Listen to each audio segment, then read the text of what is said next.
आप सभी लोगों का स्वागत है आपके अपने परिवार फ्यूचर ऑनलाइन क्लासेस सोनपुर में। आज हम इस वीडियो में आप सभी लोगों को बिहार डीएलएड एंट्रेंस एग्जाम 2025 के सिलेबस के ऊपर बात करने वाले हैं, जिसमें हम बेहतर तरीके से आपको एनालिसिस करते हुए आपको हम सिलेबस बताने वाले हैं, जो कि डीएलएड एंट्रेंस एग्जाम 2025 के लिए काफी महत्वपूर्ण रहने वाला है। सबसे बड़ा सवाल आपका आता है कि डीएलएड एंट्रेंस एग्जाम 2025 में होगा या नहीं होगा, ये जो है आपका बड़ा सवाल है। तो मैं आपको बता दूं कि अभी आपके जो है कम से कम 2 या 3 बार जो है डीएलएड एंट्रेंस एग्जाम होगा। 30 के बाद जो है डीएलएड को बंद किया जाएगा और इसी के नाम को बदलकर आईटीईपी कोर्स को लॉन्च किया जाएगा। सिलेबस आपका सेम रहेगा, कोर्स भी आपका सेम रहेगा, एडमिशन की प्रक्रिया भी सेम रहेगी एंट्रेंस के माध्यम से। तो आप सभी लोगों से निवेदन है कि अगर आप चैनल पर नए होंगे तो चैनल को लाइक शेयर एंड सब्सक्राइब जो है जरूर करेंगे। और अभी मैं आप सभी लोगों को यहाँ देख सकते हैं डीएलएड एंट्रेंस एग्जाम 2025 का जो है सिलेबस के ऊपर बात करेंगे, जिसमें हम आज रीजनिंग के सिलेबस के ऊपर बात करेंगे। मैं आपको बता दूं कि अभी जो मैं आपको सिलेबस बताने वाला हूं, यह जो आपका एनालिसिस है 2022, 23 और आपका जो है 24 के एंट्रेंस आधारों के बनाया गया है, ताकि आपको वही चैप्टर मैं बताऊं, वही चैप्टर आपको पढ़ाऊं जो आपके एग्जाम में आएगा, इधर उधर नहीं जाना है। समझ गए? तो चलते हैं। और आप सभी लोगों को इतना तो पता ही होगा कि डीएलएड एंट्रेंस एग्जाम में आपका रीजनिंग का जो है 10 प्रश्न होते हैं, 10 नंबर का आपका होता है। समझ गए? तो यहाँ पर आपके कुछ सवाल है, उसको क्लियर कर दूं। जैसे आपका पहला सवाल यहाँ पर है कि यहाँ देखिएगा फॉर्म कब आएगा डीएलएड का, तो मैं आपको बता दूं जनवरी से फरवरी के बीच आपको 25 में देखने को मिलेगा। वहीं पर अगर बात कर ले एग्जाम कब होगा, तो आपका जो है मार्च आपका 25 में एग्जाम होगा। 1-2 महीना इधर उधर हो सकता है, लेकिन आपका एवरेज आपका समय यही होता है। समझ गए? वहीं पर हम बात कर ले टोटल क्वेश्चन की, तो आपका टोटल क्वेश्चन 120 प्रश्न होते हैं।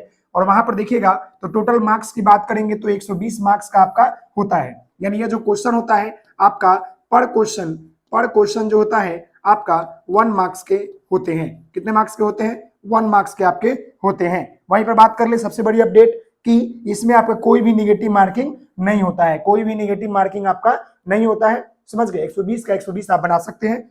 अगला यहाँ पर आपका प्रश्न है, क्वेश्चन लेवल जो होता है आपका 10th और 12 के आधार पर होता है। यानी कि जो क्वेश्चन इसमें पूछे जाते हैं वो आपका 10th और 12 के लेवल के एग्जाम होते हैं। अब जो आपका 120 प्रश्न होता है किस किस सब्जेक्ट से पूछे जाते हैं, इसके ऊपर थोड़ा चर्चा कर ले।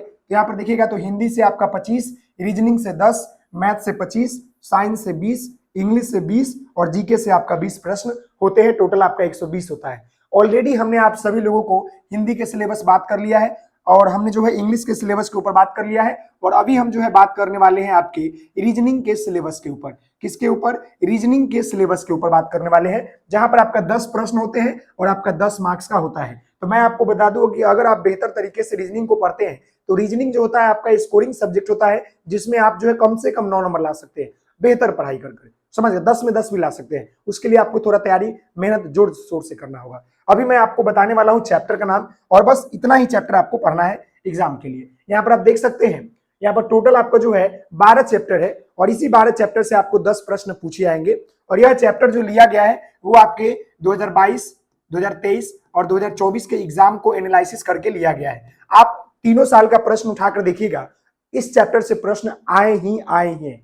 समझ गए? इसी चैप्टर से प्रश्न पूछे हैं बिहार बोर्ड ने। तो यहाँ पर पहला प्रश्न मतलब पहला चैप्टर देखिएगा कि कोडिंग डिकोडिंग है। यानी पहला चैप्टर क्या है? कोडिंग डिकोडिंग से आपको प्रश्न देखने को मिलेगा ही मिलेगा।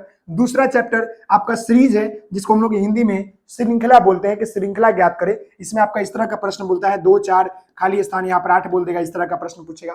फिर आपका तीसरा चैप्टर है यानी वेन डायग्राम, वेन आरेख से भी प्रश्न पूछता है। वेन आरेख आपने देखा होगा, इस तरह का गोला करके पूछता है। समझ ना? इस ये वाला वेन आरेख। अगला यहाँ पर आपका है ब्लड रिलेशन से, रक्त संबंधित भी प्रश्न पूछे गए हैं। सिटिंग अरेंजमेंट से प्रश्न आते ही आते हैं। समझ गए ना? डायरेक्शन से भी प्रश्न पूछे गए हैं, दिशा से। और आपका ऑड एंड आउट यानी सम और विषम चैप्टर से भी आपके एग्जाम में प्रश्न पूछे गए हैं। वहीं पर हम बात कर ले तो स्टेटमेंट्स एंड कॉम्प्रिहेंशन, कथन निष्कर्ष से प्रश्न आते ही आते हैं। 2, 4 इससे प्रश्न आते हैं, कभी कभी 2 भी प्रश्न पूछते हैं। समझ गए ना? वहीं पर हम बात कर ले डाइस से भी प्रश्न पूछा गया है। समझ रहे? पासा चैप्टर से आकृति ज्ञात करें, जिसमें आपका ट्रायंगल, स्क्वायर, आपका रिटेंगल, इससे प्रश्न पूछता है। समझ गए ना? आगे हम बात कर ले 11 नंबर चैप्टर कैलेंडर से प्रश्न पूछा गया है और आपका नॉन वर्बल जो कि चित्र वाले प्रश्न होते हैं इससे भी प्रश्न आपके पूछे गए हैं। तो यह जो टोटल 12 चैप्टर हमने आपको बताया जो कि coding decoding series, Venn diagram, blood relation, sitting arrangement, direction, odd man out, statement and comprehension, dice आकृति के ज्ञात करें यानी find the number of figure, उसके बाद आपका जो है कैलेंडर और नॉन वर्बल रीजनिंग, इतने चैप्टर का स्क्रीनशॉट आप ले लीजिए। इसी चैप्टर को हम पढ़ाएंगे और इसी चैप्टर को जितना हो सके उतना प्रैक्टिस कराएंगे ताकि आपके एग्जाम में किसी तरह की कोई दिक्कत नहीं हो। तो आशा करते हैं कि आप सभी लोग मेरी बात समझ गए होंगे और यह जो सिलेबस है यह आपका बिहार डीएलएड एंट्रेंस एग्जाम 2025 का रीजनिंग का सिलेबस है। तो आशा करते हैं कि आप जो है मेरी बात समझ गए होंगे। तो आपसे निवेदन है कि वीडियो को लाइक शेयर एंड सब्सक्राइब जरूर करेंगे। मिलते हैं नेक्स्ट वीडियो में, तब तक के लिए धन्यवाद। थैंक यू सो मच, बहुत बहुत धन्यवाद।